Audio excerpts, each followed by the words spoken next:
What do white chicks have to do with Black Lives Matter?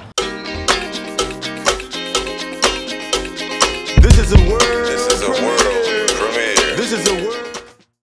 So I haven't really chimed in on the Black Lives Matter movement. I've spent most of the time on this channel really talking about the structures that support the violence that happens to brown people all over the world. And so it just seemed to me that people would understand that I would be in support of a movement like Black Lives Matter.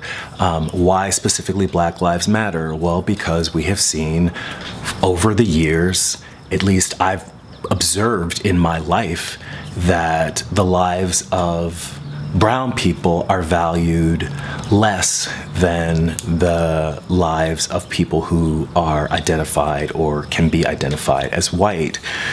Not only valued less, but not necessarily valued at all.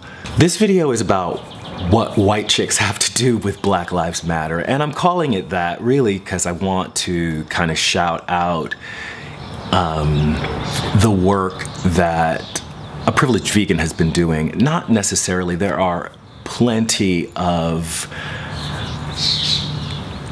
Black spokespersons who have been talking about race and have been talking about history of oppression, and those are the people that I would go to as the authority on systems of oppression.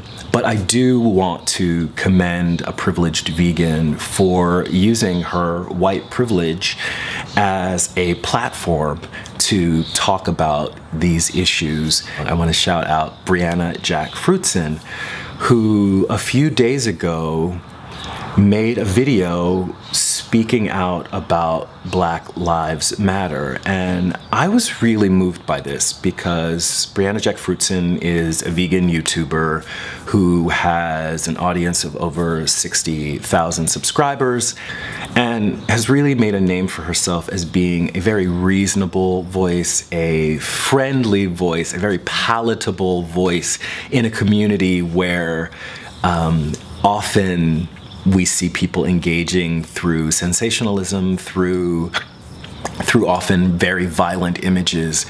And I watched her recent video speaking about Black Lives Matter, and I was really impressed with the way she took a risk. People who identify as white are often shielded from having to have conversations about race. I have sometimes mentioned this idea of white fragility because white people are so sheltered from these conversations. When they come up, they can be experienced with great anxiety, an anxiety that almost feels like violence to a white person. However, the violence that that person is experiencing is nothing compared to the violence that someone who is the target of racism experiences. They're just feelings. Not that feelings aren't important, but when there's physical violence, when life is being lost, it's the same as with veganism when we talk about people who are uncomfortable hearing about what happens to animals. Well, your discomfort is nothing like what happens to the animals. Discomfort about hearing about racism is nothing like experiencing racism firsthand. So, Brianna Jackfruitson, I just want to take off my bald head to you for having the guts to talk about an issue that is really outside of your area of expertise, but you spoke about it eloquently, you spoke about it compassionately, and thanks for that. So as you all know, I am continuing as a raw vegan. I spent another day being absolutely raw, and I've promised Sammy the Dragon Slayer that I was going to do a video about what I'm eating. So look forward to some videos about what I'm eating. In the meantime, that's it for this video. Like it if you like it, share, comment, subscribe. This is Reg signing off. Love yourself. Peace. And I love myself.